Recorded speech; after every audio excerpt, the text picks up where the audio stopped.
जय Hind friends. World history की series हम लोगों की चल रही थी और हम लोगों ने फर्स्ट वर्ल्ड वार समाप्त कर लिया था। फर्स्ट वर्ल्ड वार के बाद समाप्ति हुई उसकी वर्साई की संधि से, और वो एक बहुत ही अपमानजनक संधि थी, किसी भी देश के लिए थी वो। और बलि का बकरा बनाया गया जर्मनी को। यहाँ तक हम लोगों ने कंप्लीट कर लिया था। अब इसी फर्स्ट वर्ल्ड वार की समाप्ति के बीच में एक घटना हो गई 1917 में, और वो हो गई रूस की क्रांति। तो आज का जो हमारा टॉपिक है वो है रूस की क्रांति।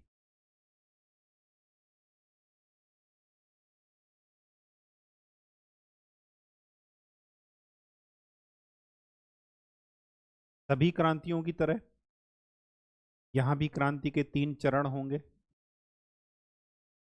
सबसे पहले जब रिफ्ट स्टार्ट होगा, फिर उसके बाद स्ट्रगल होगा, और तीसरा चरण में ब्लास्ट हो जाए।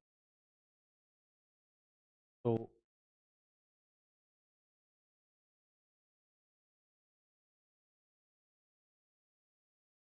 क्या कारण थे, हमें ये देखना है। और साथ में देखना है कि तात्कालिक कारण कौन था, मतलब किसने ब्लास्ट किया।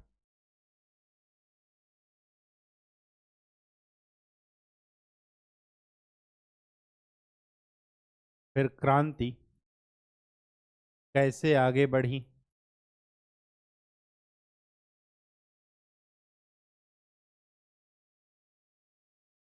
किस स्टेप्स में क्रांति आगे बढ़ी।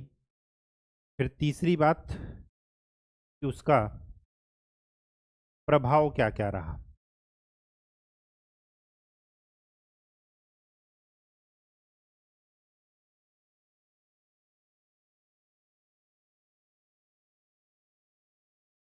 प्रभाव, और इस प्रभाव के बाद विश्व परिदृश्य में क्या बदलाव आया। क्या कोई ऐसा व्यक्तित्व सामने आया जिसने पूरे विश्व को बदल कर रख दिया। तो वो था यहाँ पर लेनिन। तो लास्ट में हमें पढ़ना है लेनिन। 2 स्टेप में पढ़ना है, एक स्टेप में ये सारा कुछ, और दूसरे स्टेप में लेनिन के बारे में, लेनिन और स्टालिन कैसे आगे बढ़ी। यहाँ पर 2 चीज लगाइएगा, 2 एरो। एक 1905 की क्रांति हुई थी और दूसरी 1917 में। 1917 में 2 क्रांति हुई थी, एक हुई थी फरवरी में और एक हुई थी अक्टूबर नवंबर में। ये जो अक्टूबर नवंबर वाली क्रांति है, इसी को रूस की क्रांति कहा जाता है। फुल फ्लेज में यही थी 1917 की अक्टूबर नवंबर वाली क्रांति। बात समझ में आ गई। चलिए अब देखते हैं कारण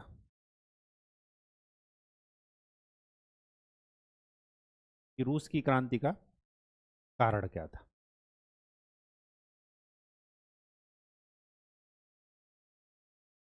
जैसे बाकी क्रांतियों के कारण था, क्या था कि स्वेच्छाचारी और निरंकुश राजतंत्र था। तो ये पहला कारण, स्वेच्छाचारी निरंकुश राजतंत्र।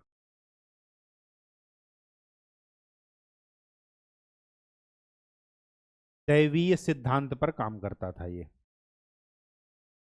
मतलब राजा को ईश्वर का प्रतिनिधि मानते हुए, राजा की इच्छा ही ईश्वर की इच्छा है, ठीक उसी सिद्धांत पर काम करता। जैसे फ्रांस की, अच्छा एक चीज और यहाँ पर लिख लीजिए, इनके जो राजा थे वो थे निकोलस सेकंड। वहां पर राजा को जार कहा जाता था, तो जार निकोलस सेकंड। इनकी जो रानी थी वो थी जरीना। ये जरीना वो वाली नहीं है जो मिर्जापुर में है सीरीज में। तो इनका बस नाम याद रखिएगा ताकि वहां पर आपको याद रहे मिर्जापुर की सीरीज से। इनका क्या कॉन्सेप्ट था कि एक देश एक जार, मतलब एक राजा, और वो भी कैसा, स्वेच्छाचारी और निरंकुश। जिन शासकों या जिन व्यक्तियों के साथ ये शासन करता था वो वंशानुगत थे। वंशानुगत का मतलब ये है, उसका सबसे बड़ा दोष ये होता है कि जन्म से ही चीजें तय हो जाती हैं और काफी चीजें आपके जन्म से ही डिसाइड हो जाएंगी। कि अगर आपका लड़का सेना में है, मतलब आप सेना में हैं, तो आपका लड़का भी सेना में होगा। उसके अंदर सैनिक वाली योग्यता है या नहीं, उससे उनको कोई मतलब नहीं है। तो यहीं पर लिख लीजिएगा कि शासन वंशानुगत था, प्रशासनिक पद वंशानुगत तरीके से भरे जाते थे। ठीक।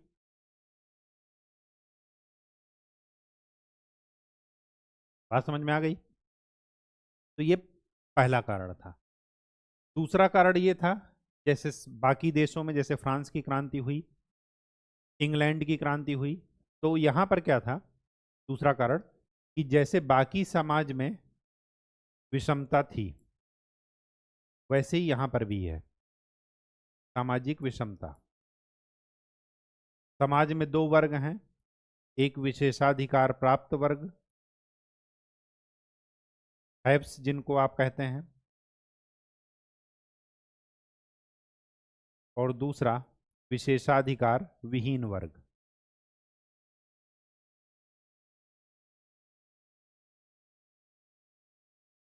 विशेषाधिकार विहीन वर्ग, सामान्य जन। स्वाभाविक सी बात है कि इनके पास संपत्ति का अधिकार होगा, इनके पास शासन में भागीदारी का अधिकार होगा, इनके पास राजा के साथ बैठने का अधिकार होगा, राजा के निर्णयों में हस्तक्षेप करने का अधिकार होगा, लेकिन टैक्स का अधिकार नहीं होगा। संपत्ति इन्हीं के पास है लेकिन टैक्स देने का इनका अधिकार। तो टैक्स कौन देगा? ये। और ये कौन है? किसान, मजदूर, श्रमिक और मध्य वर्ग। मध्य वर्ग बहुत ही स्वार्थी वर्ग होता है, ये हमेशा अगुवा की भूमिका निभाएगा। नेतृत्व तो हमेशा कौन करेगा? मध्य वर्ग। लेकिन ये जो रूस की क्रांति एक मायने में सभी क्रांतियों से अलग है कि यहाँ पर नेतृत्व मध्य वर्ग ने नहीं किया, यहाँ पर नेतृत्व किन्होंने किया? इन तीनों ने। यही कारण है कि इस क्रांति का जब हम स्वरूप पढ़ेंगे तो कभी ये नहीं कहेंगे कि इसका स्वरूप फ्रांस की क्रांति की तरह, अमेरिका की क्रांति की तरह मध्यवर्गीय था। नहीं था, बिल्कुल भी नहीं था। इसका स्वरूप कैसा था? मध्यवर्गीय नहीं था। ठीक। तो ये है सामाजिक विषमता।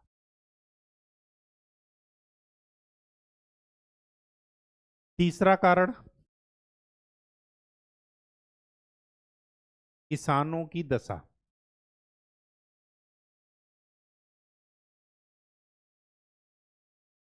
किसान, चौथा मजदूर या श्रमिक।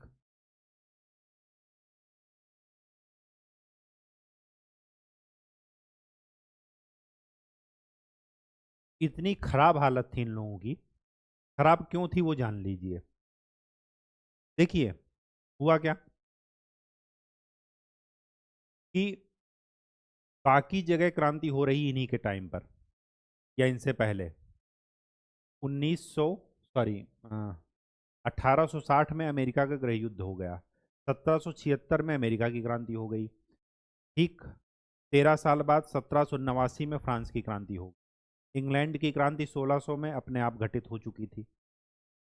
अब यूरोप में ये लोग हैं लेकिन इनका वहाँ की क्रांति से सीख नहीं ले रहे हैं। और इसी बीच में ये युद्ध, आपको याद है 1760 वाला युद्ध, क्रीमिया युद्ध 1754, जो 6 साल तक चला था। और उसी के कीचड़ से, क्रीमिया के कीचड़ से ही क्या हो गया, इटली का जन्म हो गया, जर्मनी बन गया। जर्मनी का एकीकरण बिस्मार्क ने कर लिया। फिर उसके बाद जब जर्मनी ने दलाल की भूमिका निभाई, तो रूस से क्रीमिया का क्षेत्र भी ले लिया गया। उसको ब्लैक सी के उधर ही रहने को कहा गया कि आप ब्लैक सी के पूर्व में ही रहिए। तो कहीं ना कहीं वहाँ के लोगों को ये चीज आभास हो रहा था कि ये जो राजा है ये सही नहीं है, बाकी जगह से ये सीख ले ही नहीं रहा। इतने दाम बढ़ गए। दाम क्यों बढ़ गए? क्योंकि यही किसान सैनिक के रूप में सेवा दे रहे हैं, रूस के लिए लड़ रहे हैं बाकी जगह, और ये अय्यासी कर रहे हैं।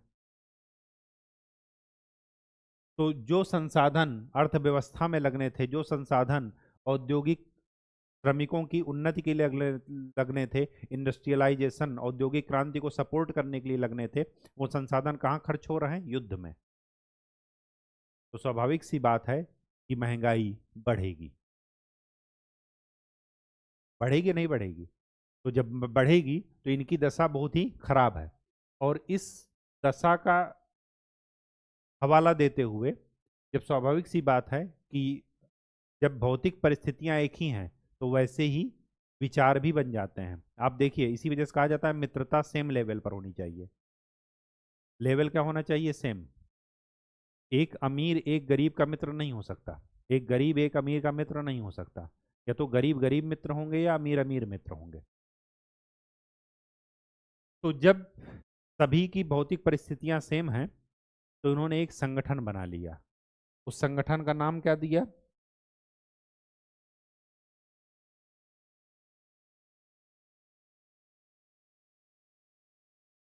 साम्यवादी क्रांतिकारी दल। और इन्होंने क्या बना लिया? साम्यवादी प्रजातांत्रिक दल।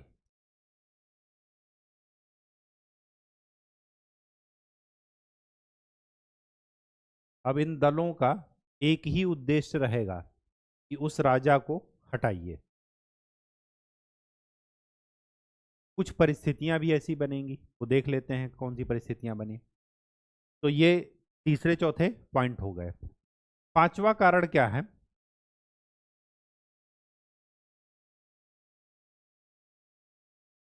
समाजवादी विचारधारा का प्रसार।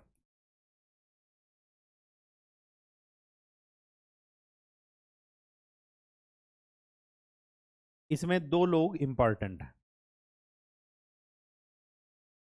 एक तो है हीगल। हीगल हो गए, लुई ब्ला हो गए, और दूसरे हैं मार्क्स। ये कल्पनासीन चिंतन कर रहे हैं कि एक दिन ऐसा आएगा कि सब एक हो जाएंगे, सारी बंधन टूट जाएंगे। कैसे तोड़ना है, क्या तोड़ना है, इनको कोई पता नहीं है, ना इन्होंने कोई तरीका बताया। और इन्होंने, ये पैदा हुए थे जर्मनी में, लेकिन वहां पर ये साम्यवादी क्रांति नहीं करा पाए, ये भाग आए रूस में। और रूस के लोगों ने इनके विचार को क्या किया? इम्प्लीमेंट कर दिया। इनका विचार क्या था?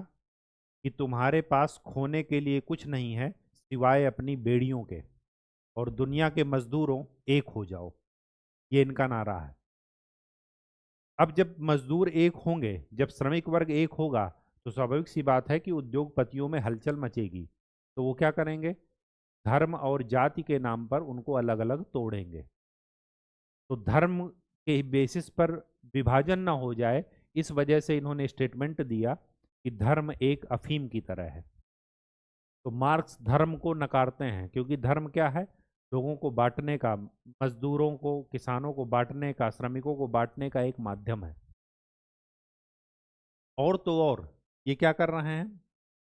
हिंसा के माध्यम से सत्ता स्थानांतरण की बात कर रहे हैं।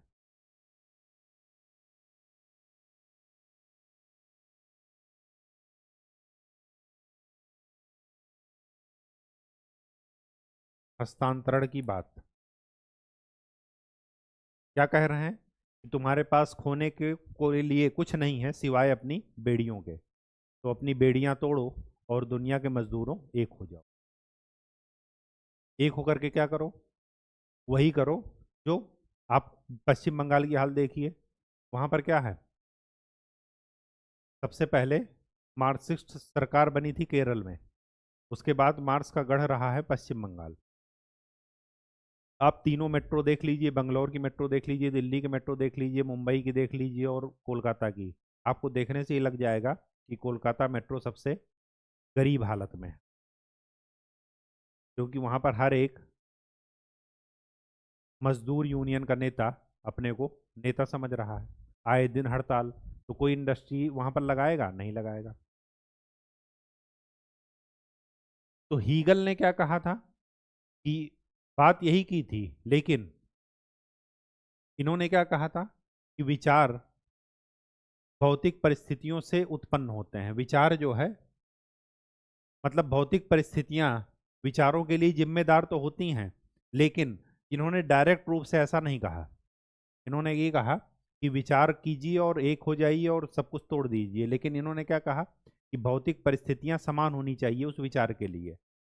एक मजदूर के बारे में मजदूर ही सोचेगा, एक इंडस्ट्रियलिस्ट कभी भी श्रमिक के बारे में नहीं सोचेगा। और अगर वो श्रमिक के बारे में सोच रहा है तो वो गांधीवादी तरीका अपना रहा है, जिसको गांधी ने कहा था। आपने पता होगा कि गांधी ने सेकंड जो अपना टेस्ट मैच खेला था, वो कहाँ खेला था? अहमदाबाद, जो मिल स्ट्राइक हुई थी वहां पर। पहला तो खेला था चंपारण में, सेकंड कहाँ खेला था? अहमदाबाद मिल स्ट्राइक में। उसमें उन्होंने वही कहा था कि जो प्लेग के लिए बोनस है उसके देने के लिए मान जाओ। अब उनके सपोर्टर दोनों, जनता भी और इंडस्ट्रियलिस्ट भी, अब वो किसके पक्ष में खड़े हों? तो पहले उन्होंने कहा कि आप आपस में सुलटा लीजिए मामला। नहीं हुआ तो मजदूरों के साथ क्या किए? हड़ताल में बैठ गए। फिर उसके बाद इंडस्ट्रियलिस्ट मान गए। तो गांधीवादी तरीका क्या है कि हम प्रतिरोध करेंगे एक सीमित समय के लिए। क्यों? क्योंकि मजदूर को अगर खाने को नहीं मिलेगा, क्योंकि उसका परिवार भी है, तो कब तक हड़ताल करेगा? नहीं कर पाएगा ज़्यादा दिन तक। तो वही चीज़ यहाँ पर है। तो हृदय परिवर्तन की बात कौन कर रहा है? ये हीगल वगैरह। मार्क्स क्या कर रहा है कि हृदय परिवर्तन से कुछ नहीं, सत्ता को क्या कर लीजिए? बंदूक की नोक से लीजिए, हिंसा करके लीजिए। मार्क्स क्या कह रहा है? मार्क्स ये कह रहा है कि शुरुआत में आदिम समाज था। आदिम समाज जब पशुचारण था,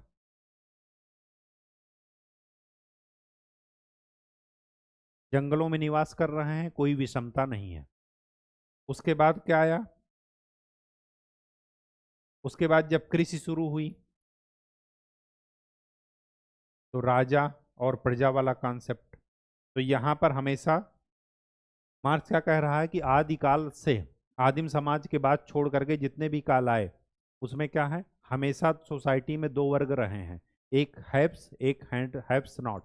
मतलब एक विशेषाधिकार प्राप्त वर्ग था जिसके पास सारी सुविधा थी, और दूसरा विशेषाधिकार विहीन वर्ग था जिसके पास वो सुविधाएं नहीं थी। तीसरा, कृषि के बाद फिर सामंत व्यवस्था आ गई। यहाँ पर जमींदार और मजदूर। फिर कौन आ गया? औद्योगिक क्रांति आ गई, पूंजीवादी व्यवस्था आ गई।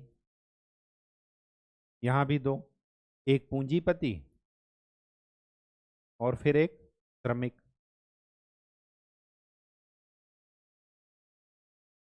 ये लोग क्या कह रहे हैं? लुई ब्लाहीगल ये कह रहे हैं कि पूंजीपतियों से रिक्वेस्ट कर रहे हैं कि आप अपने लाभ का अंश श्रमिक को दीजिए, ताकि अच्छा और संतुष्ट श्रमिक क्या करेगा? अच्छा श्रमिक बनेगा, वो आपके लिए और अच्छे से काम करेगा।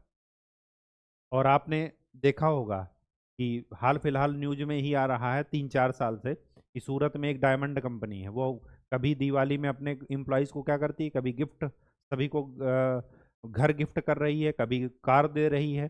तो उससे क्या है? उनमें उत्साह बढ़ रहा है श्रमिकों में, तो और अच्छे से काम करके सूरत में क्या करना है? डायमंड के लिए जो है वो अच्छा व्यापार क्रिएट हो रहा। पूंजीवादी में भी यही है। उसके बाद क्या आ जाएगा? समाजवाद। समाजवाद में क्या कहा कि यहाँ पर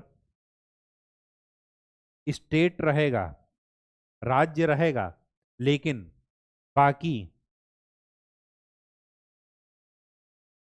बाकी विभाजन नहीं रहेगा। अब मार्क्स ने क्या कहा? मार्क्स ने कहा कि राज्य भी शोषण का एक संवैधानिक रूप है, ये खुद शोषण करता है। और आज देख लीजिए ठेके पर व्यवस्था चल रही है, वो बर्बादी का क्या है, कारण है। और इस एक टाइम आएगा जब स्टेट भी नहीं रहेगा, तो ये एक आइडियल व्यवस्था है जिसको बोलते हैं साम्यवाद। इस तरीके से डेवलप होंगी ये चीजें। तो अभी पूंजीवाद, फिर समाजवाद, फिर साम्यवाद। साम्यवाद क्या है? स्टेटलेस, मतलब यहाँ पर राज्य भी नहीं रहेगा, राज्य का महत्व भी स्वीकार नहीं है यहाँ। तो इस तरीके से इन्होंने कहा, दार्शनिक ऐसे हुए। और तो और यहाँ पर कुछ दार्शनिकों का नाम भी लिखिएगा। मार्क्स तो है ही है, मार्क्स का स्टेटमेंट भी याद रखिएगा दो, कि तुम्हारे पास खोने के लिए कुछ नहीं है सिवाय इन बेड़ियों के, तो बेड़ियों को तोड़ो और दुनिया के मजदूरों एक हो जाओ। एक तो ये स्टेटमेंट है। दूसरा, धर्म अफीम की तरह है। किसके लिए? लोगों के लिए, मजदूरों के लिए, क्योंकि वो धर्म के नाम पर क्या हो जाएंगे? विभाजित हो जाएंगे। धर्म को ये नकारते हैं, ठीक, और हिंसा के माध्यम से सत्ता पर कब्जा करने की बात कर रहा है। इसी में एक और विचारक हैं, टॉलस्टॉय। इनकी एक बहुत अच्छी पुस्तक है, वार एंड पीस। कभी मौका लगे तो पढ़िएगा। एक दूसरे हैं तुर्गेव, तुर्गकेव या तुर्गेव लिखते हैं, ये भी विचारक हैं। इनका सबका क्या है? इसको इसमें मत लिखिए, इसको हम लोग लिखेंगे दार्शनिकों की भूमिका में। 6 पॉइंट जो लिखेंगे, कारण का 6 पॉइंट क्या है? दार्शनिकों की भूमिका। दार्शनिक क्या कर रहे हैं? जनता को बता रहे हैं कि कैसे शोषण हो रहा है आपका, और आप इसके लिए क्या क्या प्रयास कर सकते हैं। तो इसमें दो हैं, एक तो है टॉलस्टॉय और एक तुर्गेव या तुर्गेव। इनकी एक पुस्तक है, वार एंड पीस, युद्ध और शांति, ठीक। ये क्या कह रहे हैं कि युद्ध भी शांति का एक विकल्प है। शांति स्थापित करने के लिए कभी कभार युद्ध करना पड़ेगा, जरूरी हो जाता है। और इन्हीं सब परिस्थितियों में एक घटना घट गई। 7वां पॉइंट क्या है? रूस जापान युद्ध। ये कब हुआ? 1905 में। किस लिए हुआ? चीन का एक मंचूरिया का प्रदेश है जो कि मिनरल्स में रिच है। ये उपनिवेश स्थापित करने के चक्कर में चीन के इस प्रदेश पर कब्जा किए थे, और ये भी इसी के लिए इंटरेस्टेड थे। तो इन दोनों में आपस में युद्ध हो गया इसको लेकर के। और मजे की बात यह है कि जापान ने रूस को हरा दिया। ये ठीक वैसे ही है जैसे युद्ध में श्रीलंका भारत को हरा दे। तो इनका गौरव आहत होगा या नहीं होगा? होगा। तो इनके पास तो निरंकुश और स्वेच्छाचारी राजा है, अय्यास, आलसी। तो ये क्या करेंगे? तो इनकी जनता क्या आएगी? सड़क पर उतरेगी।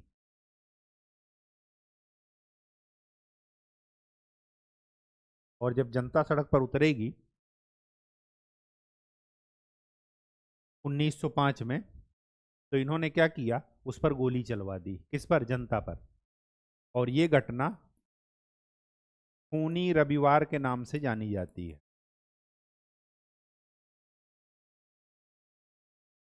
तो खूनी रविवार की घटना क्या हुई थी 1905 में, और इसी को लेकर के हुई थी।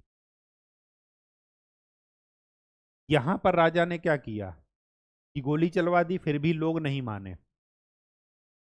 तो लोगों ने क्या कहा कि इसके लिए जिम्मेदार कौन है, ये निरंकुश राजा। तो सबसे पहले राजा को हटाओ, और राजा को हटा करके क्या किए, एक संस्था बना दिए जिसको बोलते हैं ड्यूमा। ड्यूमा क्या है, वहां की संसद।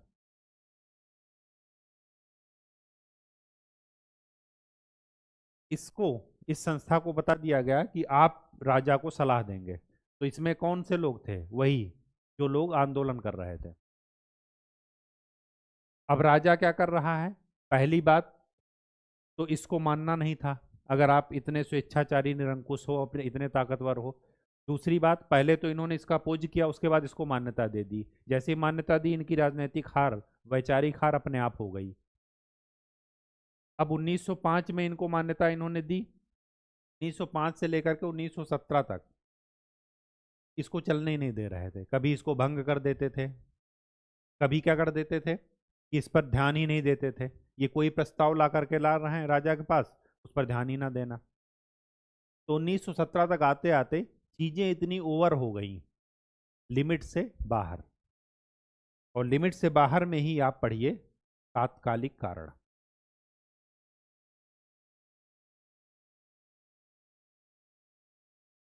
तात्कालिक कारण में क्या है, फर्स्ट वर्ल्ड वार चल रहा। यही किसान मजदूर सैनिक के रूप में क्या किए, सैनिक के रूप में सेवा दे रहे हैं।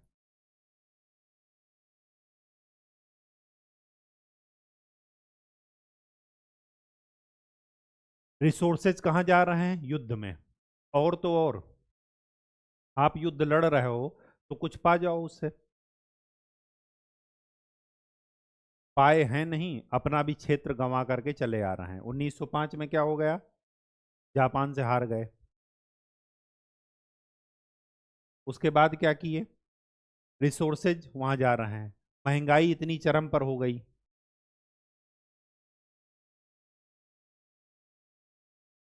परिवहन यातायात के साधन कहाँ यूज हो रहे हैं, युद्ध में, महंगा, सब कुछ हुआ जा रहा।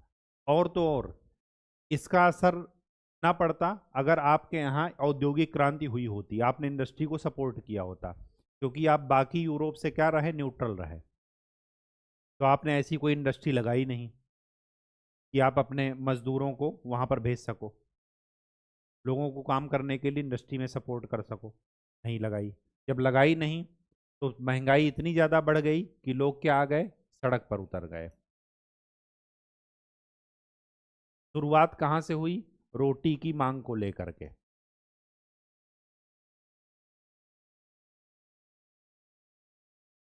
पेट्रोग्राड एक जगह है, वहां पर सड़कों पर लोग उपस्थित हो गए। फिर तो उन्होंने क्या किया, जो धूम मचाया।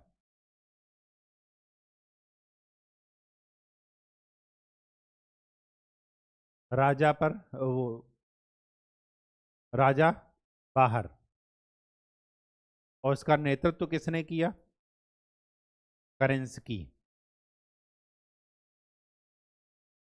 करेंसकी का नेतृत्व।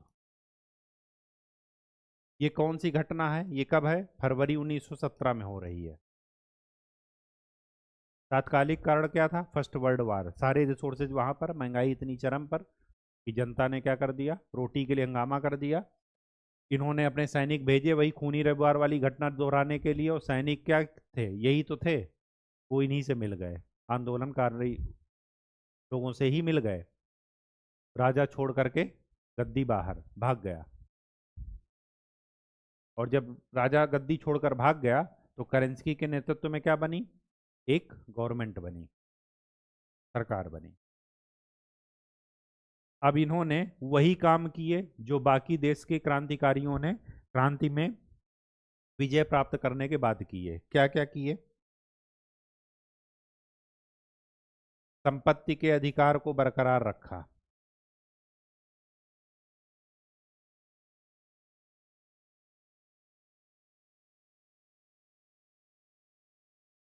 संपत्ति के अधिकार को क्या किया, मान्यता रखी। ठीक। संपत्ति के अधिकार को मान्यता दे दी। दूसरी बात क्या की, संवैधानिक तरीकों से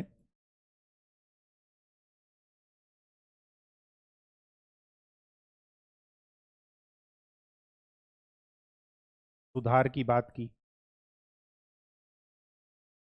कहा कि धीरे धीरे सुधार करेंगे व्यवस्था में, क्योंकि संवैधानिक व्यवस्था में ही होता है धीरे धीरे, कोई भी चीज एक ही दिन में नहीं चेंज हो जाती। बातचीत, डिस्कशन, सुधार, बातचीत, डिस्कशन, सुधार, ऐसे स्टेप वाइज। और तीसरा, निजी अधिकार को मान्यता, वही संपत्ति का अधिकार जो था।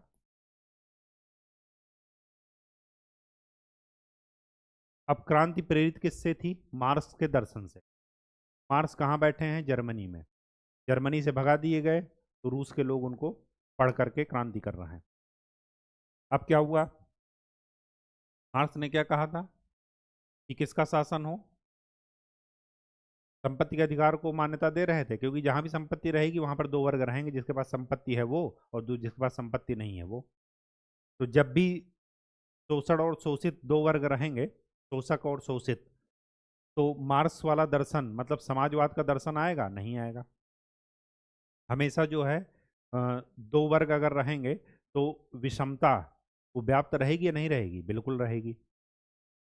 तो जब ये सारी चीजें लोगों ने देखा, कहा कि हम जिसके लिए क्रांति किए थे वो तो ये चीज है नहीं, और जब नहीं है तो यहीं पर जन्म होता है किसका? लेनिन का। अब लेनिन के नेतृत्व में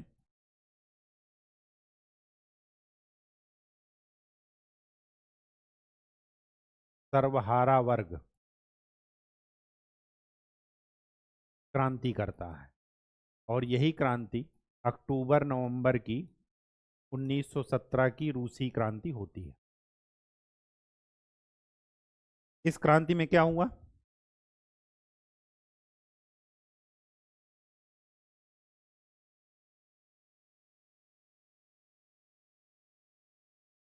इस क्रांति में क्या हुआ?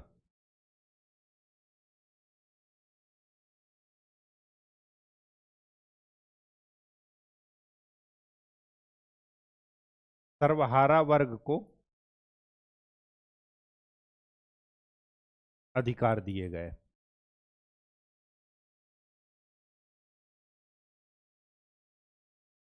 तो ये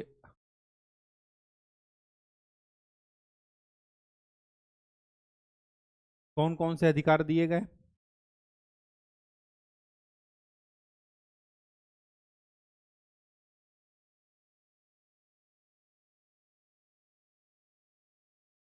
लेनिन के नेतृत्व में पहला, कृषकों को भूमि दी गई, भूमि का वितरण किया गया कृषकों के मध्य जो किसान थे। सेकंड, जो श्रमिक थे उनको कार्य करने में अधिकार दिया गया।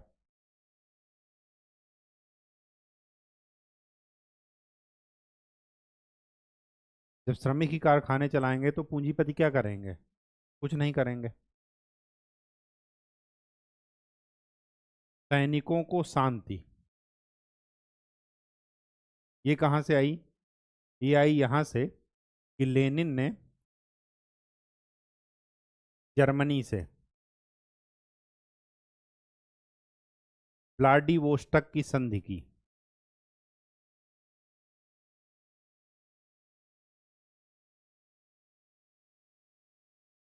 और इस संधि के तहत रूस को फर्स्ट वर्ल्ड वार से अलग कर लिया।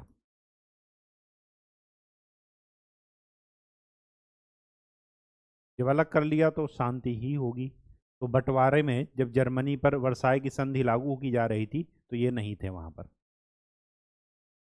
ये मित्र देशों के विजयी साम्राज्य वाले गुट में शामिल तो थे, लेकिन ये वहां पर नहीं थे, क्योंकि ये अपने घर में ही इनके ये सब कहानी चल रही थी। ठीक। और चौथी बात,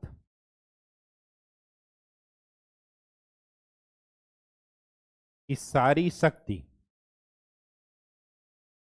किसानों मजदूरों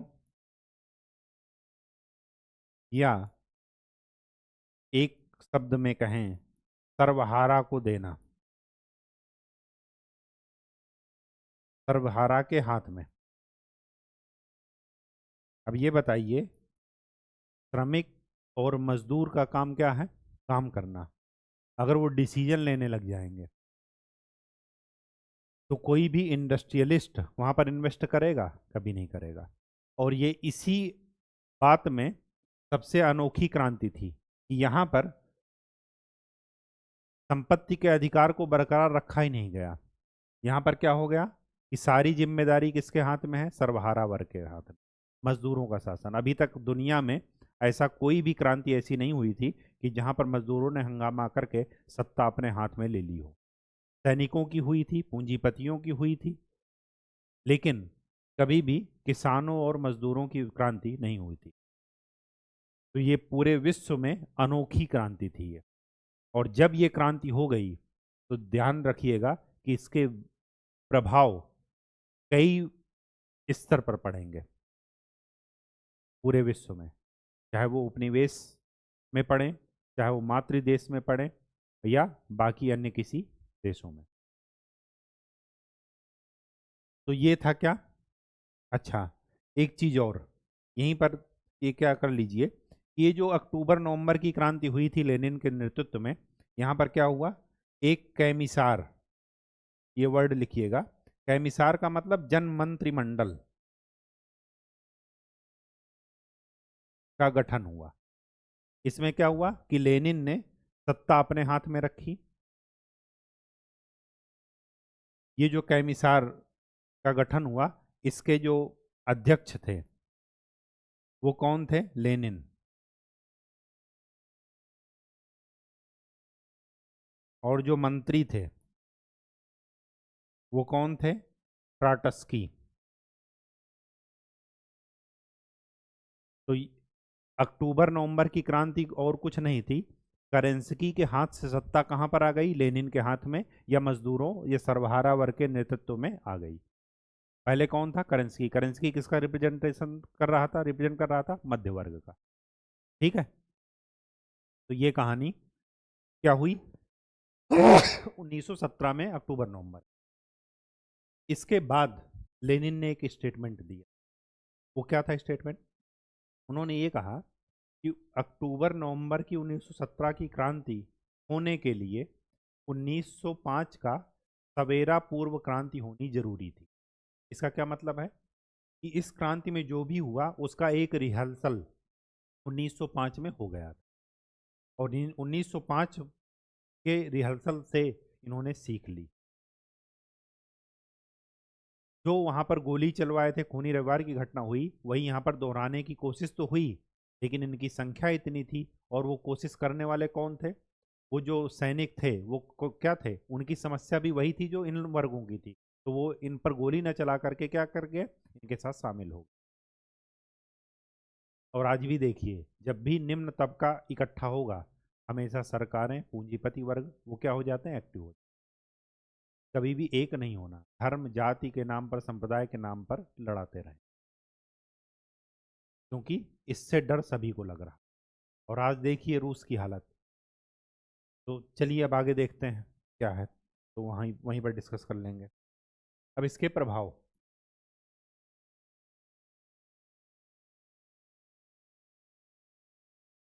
राजनीतिक,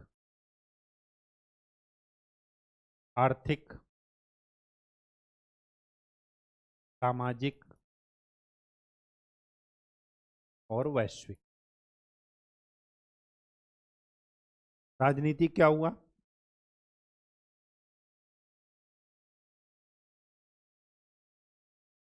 एक चीज और,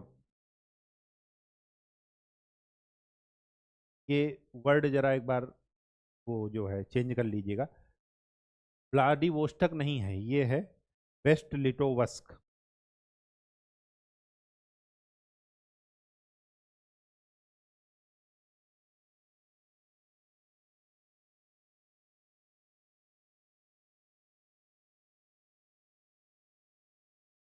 वेस्ट लिटोवस्क। ठीक, उसकी संधि। तो राजनीतिक क्या हुआ कि वेस्ट लिटोवस्क संधि के साथ फर्स्ट वर्ल्ड वार से अलग। अब अपने लोगों पर ही ध्यान देंगे, संसाधनों का युद्ध में इस्तेमाल नहीं करेंगे। दूसरा क्या हुआ कि वो जो सामाजिक विषमता वाली चीजें थी वो क्या हो गई, दूर हो गई। तो सामाजिक में आ जाएगा, राजनीतिक में ही ठीक है। आर्थिक में देखिए, आर्थिक में यहाँ पर सबसे अच्छा जो हुआ वो ये हुआ कि जब सारा कुछ मजदूरों सर्वहारा वर्ग के उसमें आ गया और सत्ता जो है उनके हाथ में आ गई, तो यहाँ पर क्या हुआ, नियोजन व्यवस्था, प्लानिंग, नियोजन अर्थव्यवस्था की शुरुआत।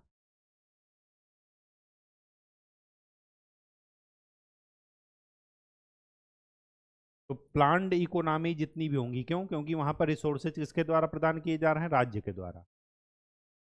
तो नियोजन अर्थव्यवस्था की शुरुआत यहां से हुई। ये विश्व को रूस की क्रांति की देन थी। ठीक। सामाजिक में क्या है, निःशुल्क शिक्षा,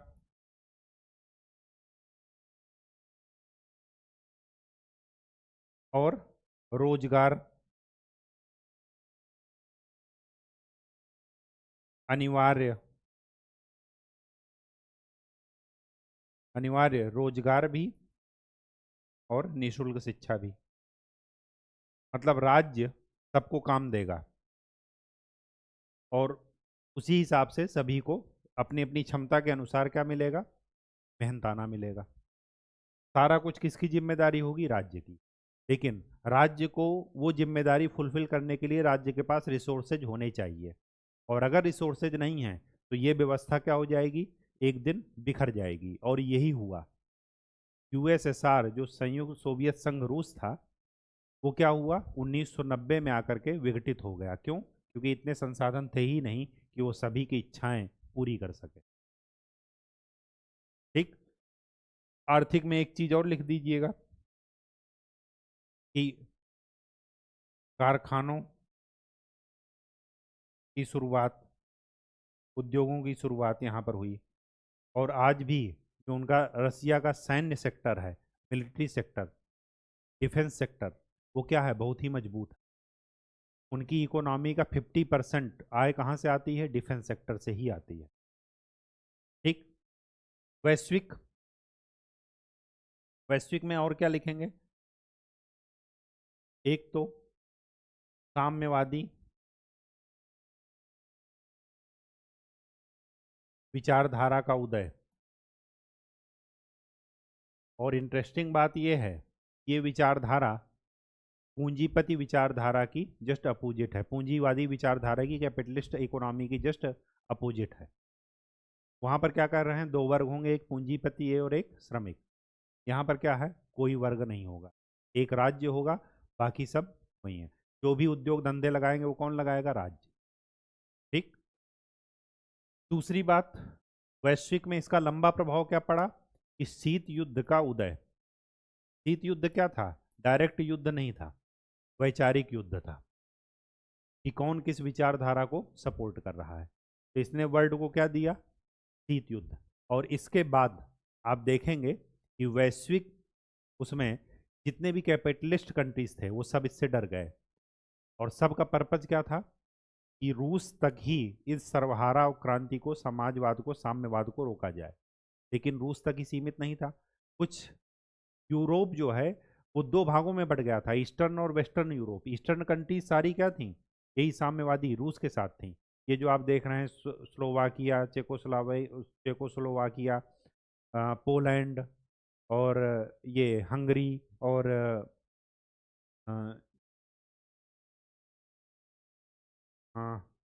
यूक्रेन, कजाकिस्तान, उज्बेकिस्तान, ये सब क्या थी, यही रूसी विचारधारा को ही वो करने वाली थी, मानने वाली।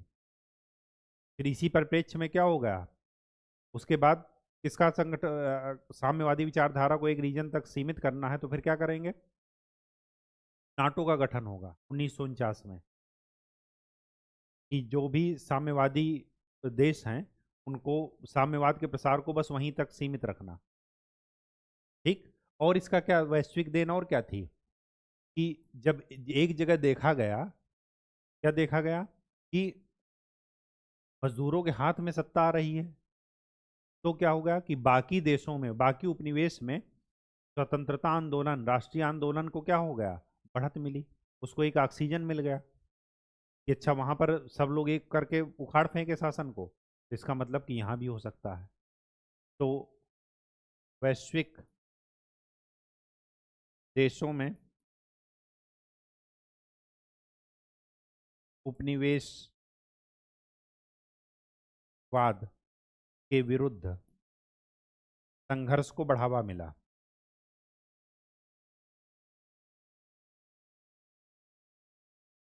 संघर्ष को बढ़ावा मिल रहा।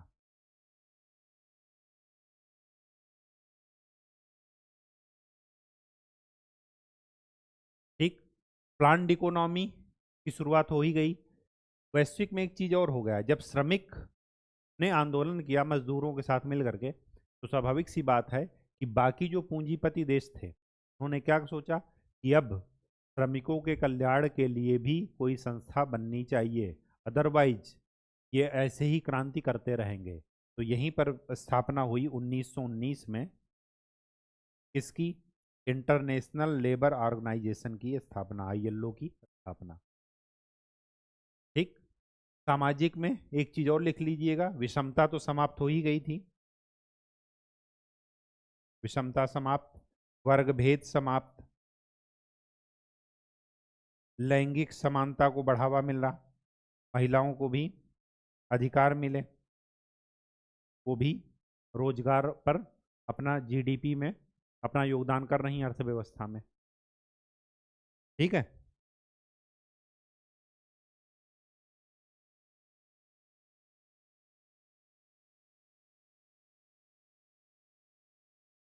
राजनीतिक में एक चीज और लिख लीजिएगा, साम्यवादी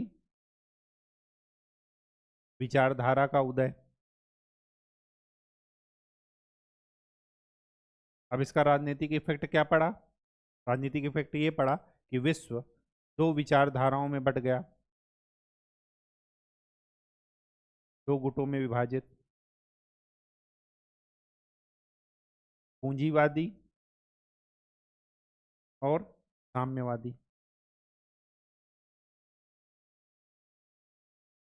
ठीक।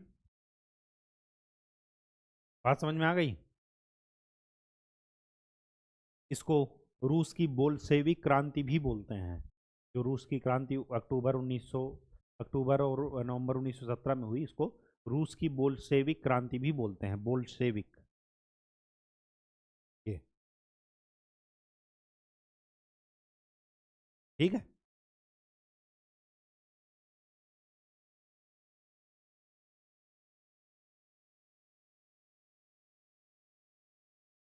और क्या इसका प्रभाव हो सकता है, जब दो विचारधाराओं में बट गया तो फिर स्वाभाविक सी बात है कि आज भी यही दो विचारधाराएं आपस में पूरे वर्ल्ड में सुपर पावर बनने के लिए, एक का अगुवा कौन है, कौन जो है वो प्रतिनिधित्व कर रहा है, USA और पश्चिमी यूरोप, पश्चिमी देश, और पूर्वी देश जो रूस और चीन है, वो किसका सपोर्ट कर रहे हैं, किसको प्रतिनिधित्व दे रहे हैं, साम्यवाद। आज तक इसी की लड़ाई चल, इन्हीं दोनों का कब्जा सिल्क रूट पर रखने के लिए, सिल्क रूट पर कब्जा रखने के लिए बात होगी, तो इजराइल वाला इंटरेस्ट आ जाएगा। तो आज तक इसका प्रभाव इतना ज़्यादा है कि आज तक चीज़ें जो है वो चल रही हैं। ठीक। तो आज के लिए इतना ही। नेक्स्ट लेक्चर में हम लोग किसकी बात करेंगे, लेनिन की बात करेंगे। तब तक के लिए खूब अच्छे से पढ़ाई कीजिए, मेहनत कीजिए और प्रीवियस ईयर क्वेश्चन सॉल्व करते रहिए। धन्यवाद।